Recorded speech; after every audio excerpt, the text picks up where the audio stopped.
O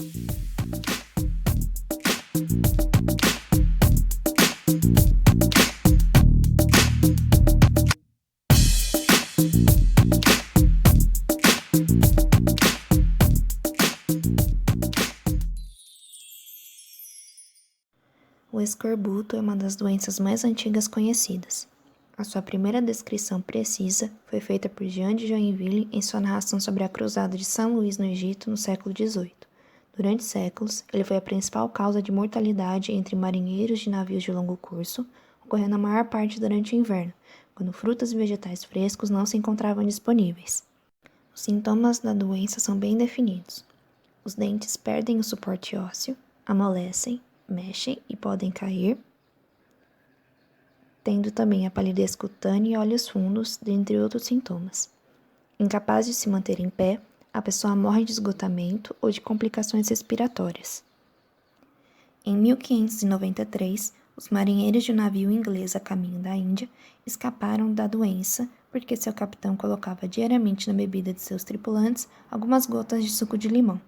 Esta prática foi institucionalizada então em toda a marinha inglesa, depois do notável Tratado sobre o Escorbuto, escrito em 1753 por um médico da Marinha Britânica.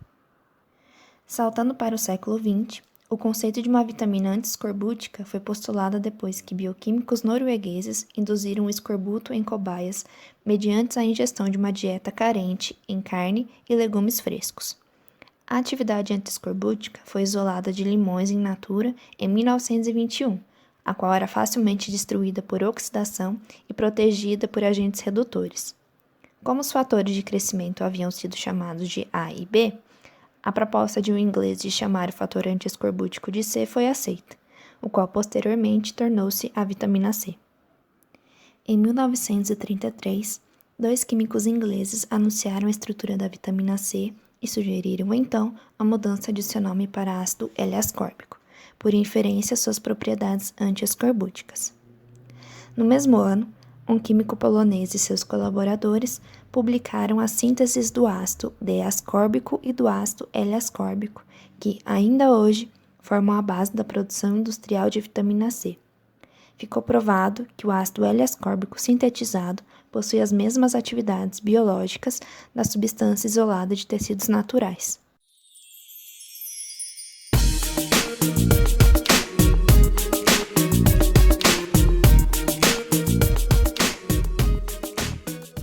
A vitamina C é um poderoso antioxidante e combate a formação dos radicais livres. Ela ajuda as células do organismo a crescerem e permanecerem sadias, principalmente as células dos ossos, dentes, gengivas e dos vasos sanguíneos. Isso porque a vitamina C é necessária para combater infecções, atuar na absorção do ferro, reduzir o nível de triglicerídeos e de colesterol, além de fortalecer o sistema imunológico. Existem muitas aplicações técnicas para o ácido ascórbico na indústria, principalmente no setor alimentício. Primeiramente, precisamos entender que os antioxidantes são compostos que previnem a deterioração dos alimentos por mecanismos oxidativos.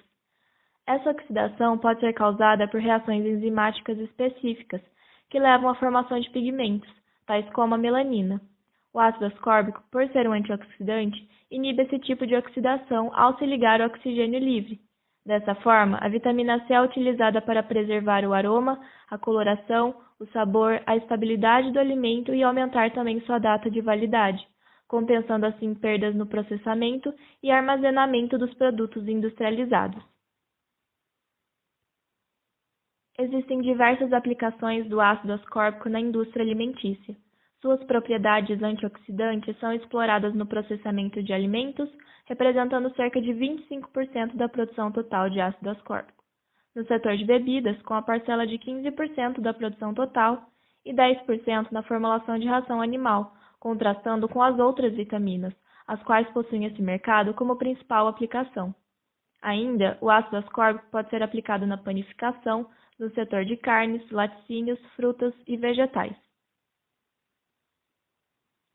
Aproximadamente 50% do ácido ascórbico produzido é utilizado na formulação de suplementos vitamínicos, representando a maior parcela de aplicação desse produto.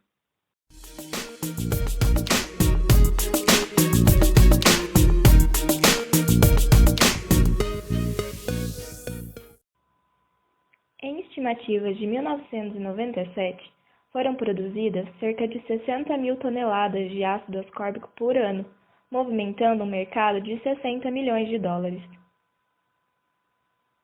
Já em 2002, a produção mundial de vitamina C foi estimada em 80 mil toneladas por ano, com um mercado global de 600 milhões de dólares e taxa anual de crescimento de 3 a 4%. Em dados mais recentes, de 2013, dentre as 13 vitaminas produzidas industrialmente, o ácido ascórbico representava o maior volume de produção, com cerca de 110 mil toneladas de vitamina C sintetizadas por ano, após quase um histórico de 80 anos de produção industrial.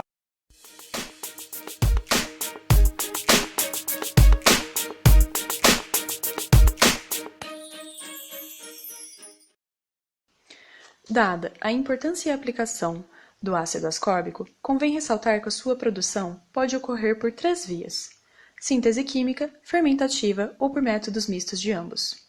Deste modo, diferentes micro-organismos são empregados na sua síntese. Uma das principais formas de produção desta vitamina se dá por meio do processo de Rankine, e este, por sua vez, consiste de uma etapa fermentativa e de uma rota bioquímica, e esta, por sua vez, é composta por 6 etapas. As principais produtoras são as bactérias acéticas, e o principal gênero utilizado é o gênero Gluconobacter. E esta estirpe de bactéria possui a forma de bastonetes, é gram-negativa e não forma endosporos, sendo bastante utilizada devido à sua eficácia e baixo custo.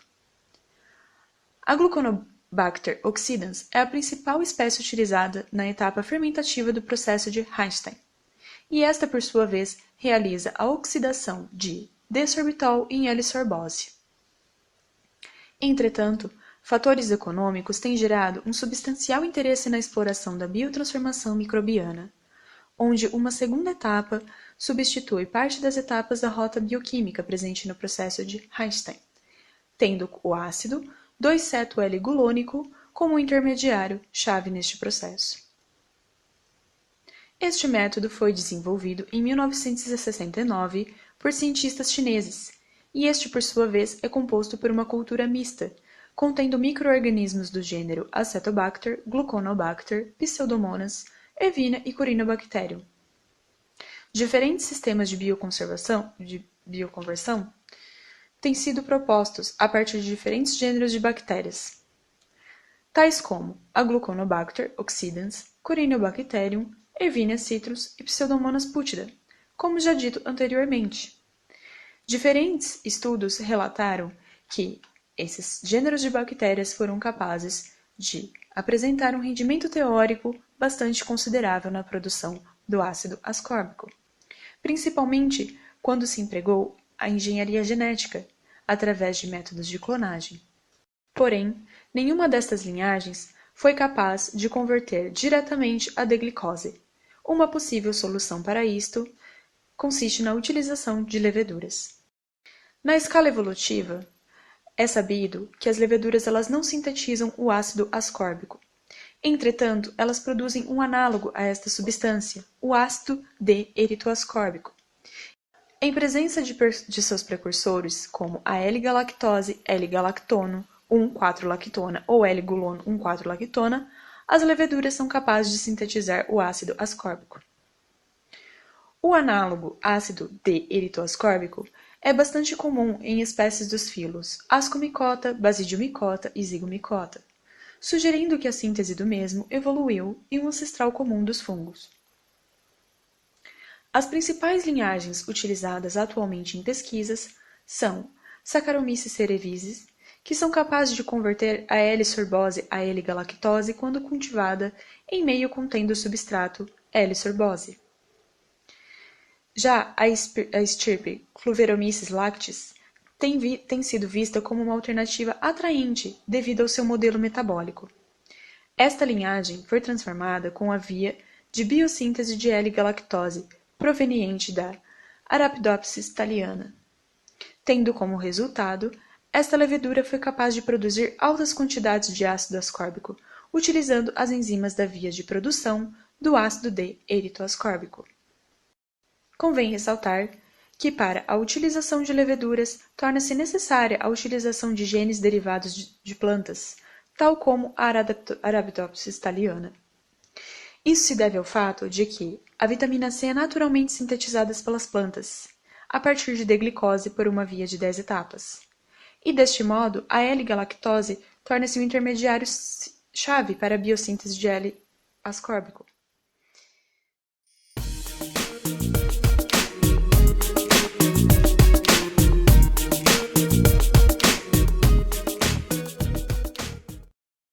Mas e a bioquímica da produção do ácido ascórbico industrial? A reação mais conhecida para a produção industrial do ácido ascórbico é o processo de Hastings. Tadeu Hastings foi um químico farmacologista sueco-polonês, ganhador em 1950 do Prêmio Nobel de Medicina ou Fisiologia por suas pesquisas sobre hormônios das glândulas suprarrenais. Hastings foi responsável por sintetizar em 1933 o primeiro ácido ascórbico em laboratório, obtendo um produto idêntico à vitamina C natural. Posteriormente, em 1935, ele patenteou e vendeu esta fórmula para a indústria farmacêutica Roche, que foi a primeira empresa a comercializar a vitamina C industrial e não natural. O processo de Hastings possui algumas etapas que serão explicadas agora para a formação do ácido ascórbico sintético. A primeira etapa consiste na hidrogenação da glicose sob alta temperatura e alta pressão na presença de níquel como catalisador para formar o D-sorbitol. O D-sorbitol, então, passa por uma fermentação microbiana de Acetobacter com pH entre 4 e 5 e 30 graus Celsius, formando a L-sorbose. A L-sorbose, então, se transforma em ácido de acetone L-sorbose. Este ácido, então, de acetone L-sorbose sofre oxidação orgânica com permanganato de potássio e aquecimento com água, que leva à formação do ácido 2,ceto-L-gulônico. Para o passo final do processo de Hastings, o ácido 2,ceto-L-gulônico faz um fechamento de anel ou lactonização gama para a formação do ácido ascórbico na sua forma final para uso industrial. Contudo, este não é o único processo de formação de ácido ascórbico encontrado industrialmente. Existe um outro processo feito por Sonoyama e colaboradores, que será o processo enfatizado neste vídeo. Em 1982, Sonoyama, então, descreveu este processo, que possui um alto rendimento, trocando as parcelas químicas do processo de Hastings por passagens fermentativas que ocorrem graças às cepas mutantes de Erwinia sp e Corynebacterium sp. A primeira etapa de Sonoyama é a oxidação da glicose a ácido 2,5-diceto-L-gulônico, passando pelo ácido D-glucônico e ácido 2,ceto-D-glucônico, etapa feita pela cepa mutante Erwinia sp. Depois, o ácido 2,5-diceto-gulônico feito por Erwinia sp é transformado em ácido 2,ceto-L-gulônico graças à cepa mutante de Corynebacterium sp. O ácido 2,ceto-L-gulônico, então, é quimicamente transformado no ácido ascórbico, usado para diferentes empresas.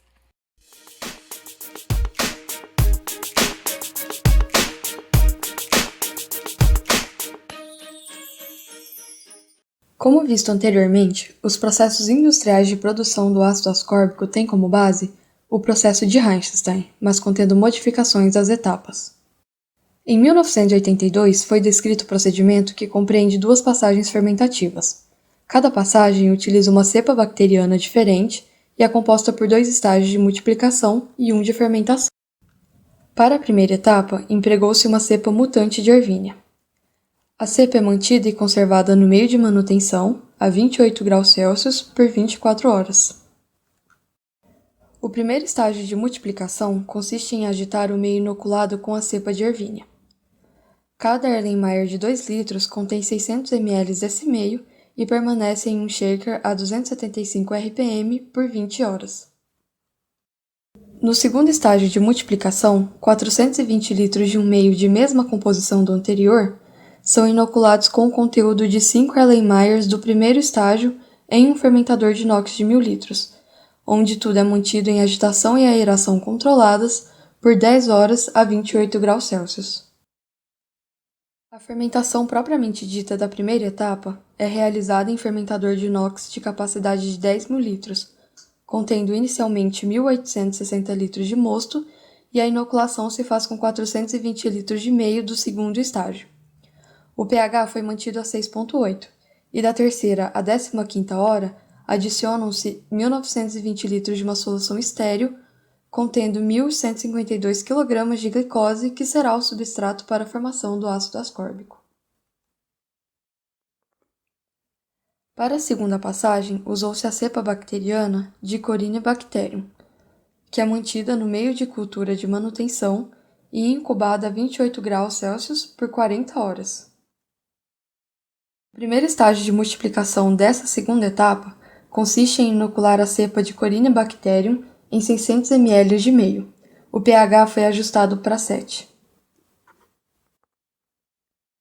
O segundo estágio de multiplicação é feito em fermentador de inox de 1.000 litros, contendo 470 litros de meio, além de 6 litros do meio anterior, tudo com agitação e aeração controladas durante 24 horas.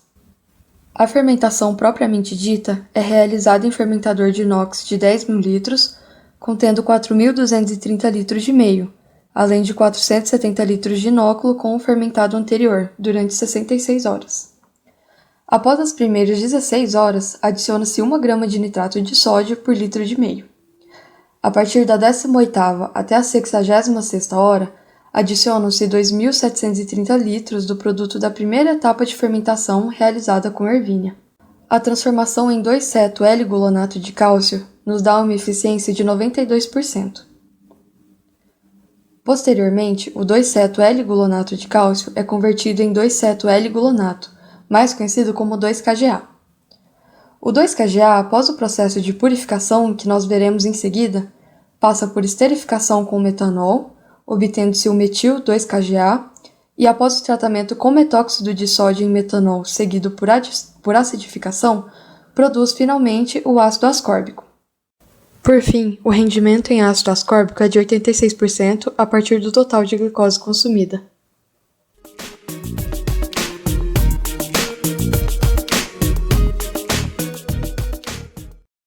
Após o processo de produção, é necessária a purificação do composto intermediário obtido, que só então poderá dar origem ao produto de interesse, ou seja, a vitamina C.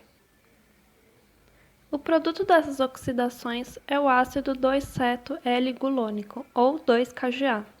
Mas, na verdade, o produto imediatamente obtido é um sal de sódio ou cálcio. Sendo que, no caso desse protocolo, o resultado é o 2-ceto-L-gluonato de cálcio, ou Ca2KGa. Esse produto deve ser transformado em 2-KGa, que é então isolado, purificado e quimicamente rearranjado para formar o ácido ascórbico. O caldo fermentativo inicialmente obtido é trabalhado para a remoção da biomassa e de outros contaminantes, frequentemente pela aplicação de técnicas de nanofiltração. Trocas de cátion são realizadas para converter o produto de sal de cálcio em ácido, principalmente através da adição de ácidos, gerando o processo de protonação, mas resinas trocadoras iônicas também podem ser utilizadas. Por fim, ocorre a purificação do ácido 2-ceto-L-gulônico, por meio da cristalização do produto. A conversão química para o ácido ascórbico é então alcançada, principalmente pela via 2-KGa éster metil.